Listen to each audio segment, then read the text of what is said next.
अस्सलाम वालेकुम। Food diaries with Rabia में खुश आमदीद। आज की हमारी रेसिपी है बीफ स्टू। बीफ स्टू बनाने के लिए हमें जो चीज़ें रिक्वायर्ड होंगी वो होंगी बीफ यहाँ पे हमने आधा किलो लिया है। ठीक है, सिर्फ हमने इसमें 2 हड्डियाँ ली हैं, 2 यानी कि 2 हड्डी वाला पीस लिया है गोश्त का, बस बाकी पूरा जो है ये बोनलेस यानी कि बग़ैर हड्डी का गोश्त है। ठीक है, खड़े मसाले हमें रिक्वायर्ड होंगे, 2 हमने तेज़ पत्ते लिए हैं, 5 इलायची, हाफ़ टी स्पून हमने लिए हैं लौंग, 1 टीस्पून हमने लिया है नमक। नमक आपने हस्बे ज़ायका लेना है। दालचीनी लिए मैंने 4 से 5 स्टिक, हाफ़ टी स्पून मैंने लिया है काली मिर्च पिसी हुई, और काली मिर्च साबित भी मैंने लिया हाफ़ टी स्पून मैंने ज़ीरा लिया है। यहाँ पे मैंने गोल लाल मिर्च ली है, तकरीबन आप इसे कह सकते हैं आधा कप गोल लाल मिर्च है, 1 कप दही, और अदरक मैंने लिया है। यहाँ पे मैंने अदरक हाफ इंच का टुकड़ा मैंने अदरक को मोटा मोटा काट लिया था।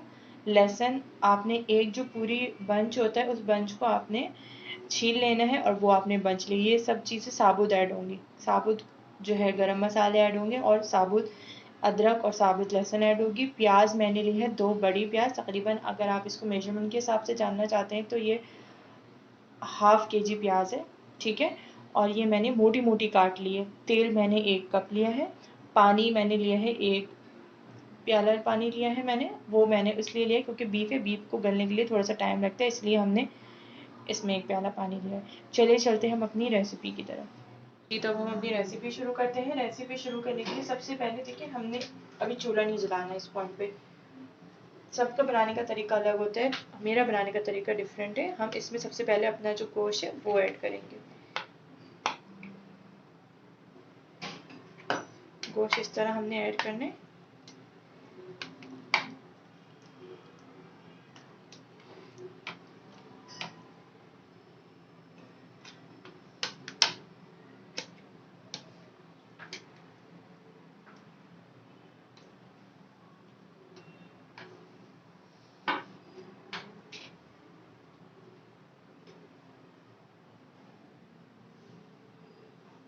यहाँ पे हमने अपना सारा गोश्त ऐड कर लिया। अब हमने जो इसमें रफली जो चॉप की हुई थी प्याज, वो हम इसमें ऐड कर देंगे। ये सब रफली चॉप है। ठीक है, हमने जो मोटा मोटा अदरक और लहसुन रखा था हम वो ऐड कर लेंगे इसमें। लाल मिर्च साबित ऐड कर लेंगे। गरम मसाले और जो दूसरे मसाले थे वो अब हम ऐड करेंगे। अब मैं आपको करीब से भी दिखा देती हूँ। यहाँ पे मैंने लिया है इलायची, ज़ीरा, काली मिर्च साबित और काली मिर्च पिसी हुई, दालचीनी, नमक, तेज़पत्ता, लौंग, ये तमाम चीज़ें हम ऐड कर देंगे। नमक मैंने हस्बे ज़रूरत लिए, पिसा हुआ अदरक लहसुन ऐड नहीं होता इसमें, इसलिए हमने अदरक लहसुन जो है हमने काट लिया है साबित। अब हम इसमें दही ऐड करेंगे। अभी हमने मेक श्योर कि हमने अभी इसमें तेल ऐड नहीं किया, ना हमने अपना चूल्हा जलाया। अब हम इसको अच्छी तरह से मिक्स कर लेंगे, तमाम मसालों को और गोश्त को अच्छी तरह आपस में मिक्स कर लेंगे। बिल्कुल अच्छी तरह से हमने यहाँ पे मिक्स करना है। ठीक है, तो आप देख सकते हैं कि यहाँ पे हमारा बीफ और प्याज सब अच्छी तरीके से जो है मिक्स हो चुका है। अब हम इसमें तेल ऐड करेंगे। चूल्हा हमने यहाँ पे अपना ऑन कर दिया है। तेल ऐड करने के बाद भी 2 से 3 दफ़ा इसको अच्छे से मिक्स कर लेंगे ताकि तेल अच्छे से पूरे बीफ में और प्याज में मिक्स हो जाए।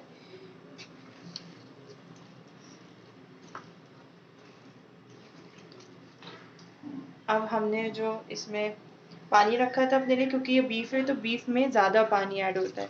ठीक है, तो हमने ये पानी इसमें ऐड कर दिया है, और अब हम पानी ऐड करने के बाद इसको अच्छी तरीके से मिक्स करके कवर करके आधे घंटे के लिए इसको हम चढ़ा देंगे।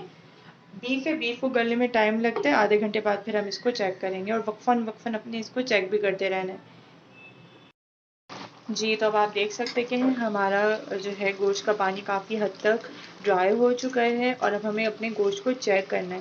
मैंने आपसे पहले भी अर्ज़ किया था, पहले भी मैंने आपसे कहा था कि गोश्त को चेक करना है कि गोश्त गल गया है या नहीं। तो अब हम यहाँ पे अपने गोश्त को चेक करेंगे।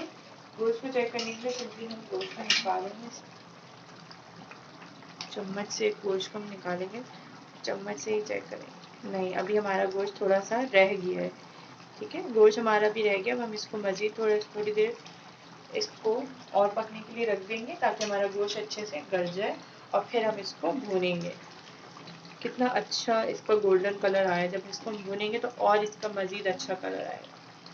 तो हम इसको दोबारा से इसको कवर करके रख देंगे गोश्त गलने के लिए।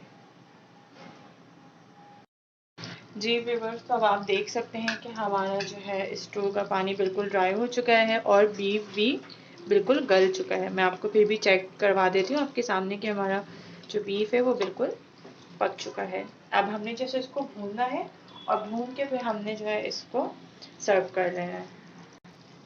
जी, तो अब आप देख सकते हैं कि हमारा बीफ बिल्कुल पक चुका है।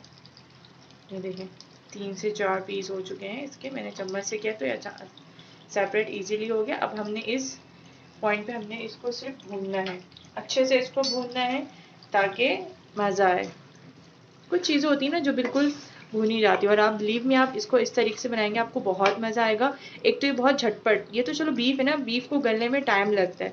आपने जल्दी सारी चीज़ें कट की और जस्ट उसको कढ़ाई में डाल के चढ़ा दी, और जब वो गल गई पक गई उसको भून के आपने इसको सर्व कर देना। इसको अच्छे से आपने भूनना है। इसका कलर आप देख सकते हैं कि बहुत ज़बरदस्त इसका कलर आया है, और देखें अब इसमें तेल भी अपना इसने छोड़ दिया है। कुछ सालन में, कुछ मसालों में तेल जो है अच्छे लगते हैं।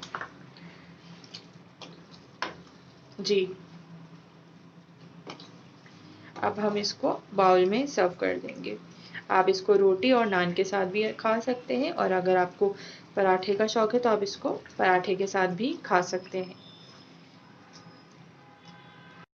जी, तो यहाँ पे हमारी रेसिपी तैयार हो चुकी है। हमने इसको बाउल में सर्व भी कर दिया है। उम्मीद है कि आपको ये रेसिपी पसंद आई होगी। ये रेसिपी पसंद आई हो तो हमें कमेंट में ज़रूर बताइएगा। हमारे चैनल को सब्सक्राइब करना नहीं भूलिएगा। वीडियो को लाइक एंड शेयर ज़रूर कीजिएगा मेरी मोटिवेशन के लिए। मिलते हैं नेक्स्ट रेसिपी में। जब तक के लिए सब अपना बहुत ख्याल रखिएगा, अपना बहुत ज़्यादा ख्याल रखिएगा। तब तक के लिए अल्लाह हाफ़िज़।